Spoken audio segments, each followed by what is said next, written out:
Hello friends, आज हम लोग जॉन डन की लिखी एक सोनेट पढ़ने जा रहे हैं जिसका टाइटल है डेथ बी नॉट प्राउड।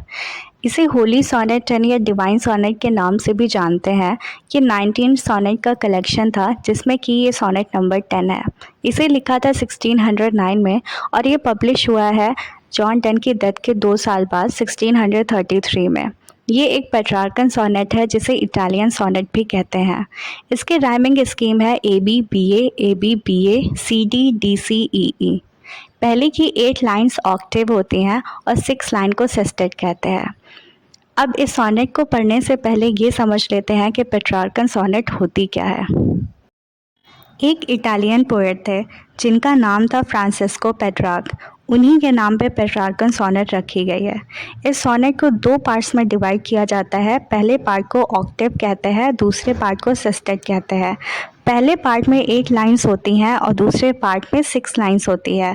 ये जो पहला पार्ट होता है ये हमें इंट्रोड्यूस कराता है प्रॉब्लम से या सिचुएशन से, और जो सेकंड पार्ट सेस्टेट होता है इट रिजॉल्व्स द प्रॉब्लम और provide solution to the problem. इन दोनों के बीच में एक बहुत ही इम्पॉर्टेंट चीज़ आती है जिसे हम जानते हैं वोल्टा के नाम से। इसका मतलब होता है टर्न। ये जो 9th लाइन होती है सोनेट की इसे ही वोल्टा कहते हैं। इसमें हमें दिखाई देता है अ शिफ्ट इन टोन और आर्ग्यूमेंट। ये थोड़ी एक्स्ट्रा इन्फॉर्मेशन थी, अगर आप नहीं भी समझे हैं तो कोई बात नहीं, आप इसे पोएम पढ़ते पढ़ते समझ सकते हैं। जैसा कि इस पोएम का टाइटल है डेथ बी नॉट प्राउड, तो यहाँ पे जो स्पीकर है वो डेथ से बातें कर रहा है जैसे कि वो डेथ ना होकर कोई इंसान हो। तो जो फिगर ऑफ स्पीच यहाँ यूज़ हो रही है वो पर्सोनिफिकेशन है। अब पढ़ते हैं इस पोएम को line to line. Death be not proud, though some have called thee mighty and dreadful, for thou art not so.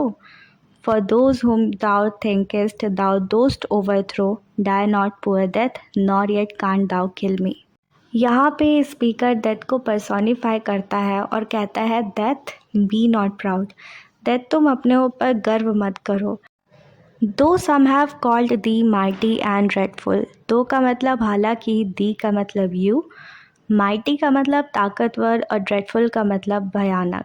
हालांकि कुछ लोगों ने तुमको ताकतवर और भयानक बताया है, पर दाव आर्ट नॉट सो, दाव का मतलब यू, पर तुम ऐसा नहीं हो, you are not like that.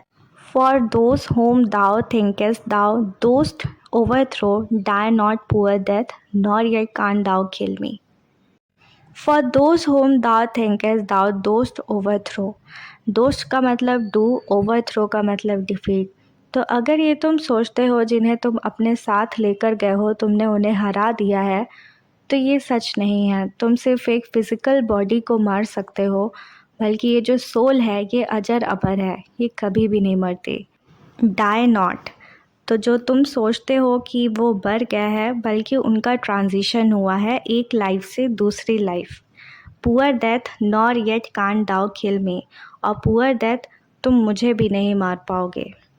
From rest and sleep which but thy picture be, much pleasure then from thee much more must flow, and soonest our best men with thee do go, rest of their bones and souls delivery.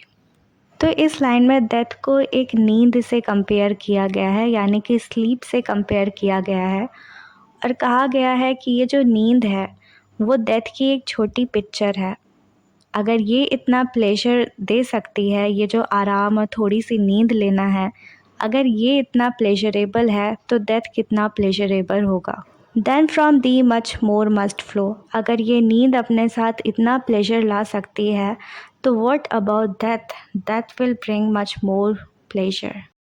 And soonest our best men with thee do go, thee का मतलब you, और जैसा कि जो हमारे अच्छे लोग तुम्हारे साथ चले जाएंगे, rest of their bones and souls delivery, तो उनकी बोन्स को रेस्ट मिल जाएगा और उनकी जो सोल है उसको मोक्ष मिल जाएगा।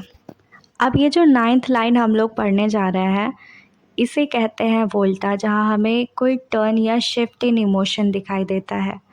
Thou art slave to fate, chance, king and desperate men, and those with poison, war and sickness dwell, and poppy or charms can make us sleep as well, and better than thy stroke, Why swallowest thou then? Thou art slave to fate. तो यहाँ पे जो speaker है वो death से कहता है कि तुम तो खुद एक स्लेव हो, तुम स्लेव हो फेट के, मतलब भाग्य के, जिसके नसीब में जितना जीवन है तो वो इतना ही जीता है। तो ये जो भाग्य है तुम उसकी स्लेव हो, तुम चांस के स्लेव हो, मतलब संयोगवश कोई एक्सीडेंट की वजह से जब डेथ आ जाती है तो तुम तो चांस के स्लेव हो। तुम किंग के स्लेव हो, कोई पावरफुल रूलर होता है और जब वॉर वगैरह होती है तो वहाँ पे डेथ होती है, तो तुम एक किंग के स्लेव हो। और तुम एक डेस्परेट मैन के, मतलब एक निराश इंसान जो अपनी लाइफ से परेशान हो चुका है, तुम उसके स्लेव हो। इनके बुलाने पे तुम आते हो। And dost to with poison war and sickness dwell. इस लाइन का मतलब है death is related with poison, war, sickness, इन सब के साथ डेथ रहता है। ड्वेल का मतलब होता है टू लिव। एंड पॉपी और charm can make a sleep as well. Poppy का मतलब एक नशीला पेड़ और चार्म का मतलब जादू। तो ये दो चीज़ भी हमें अच्छे से सुला सकती हैं। And better than Dai stroke. Stroke का मतलब होता है प्रहार, तो ये तुम्हारे प्रहार से ज़्यादा अच्छा है। Why swellest thou them? Swellest का मतलब होता है swell up और to become large. Why swellest thou then का मतलब तो तुम्हें इतना घमंड क्यों है? One short sleep past, we wake eternally. इस लाइन में डेथ को एक शॉर्ट स्लीप से कंपेयर किया जा रहा है। तो जैसे ही ये जो शॉर्ट स्लीप है वो ख़त्म होगी, वैसे ही वी वेक इटर्नली। इटर्नली का मतलब लाइफ आफ्टर डेथ है।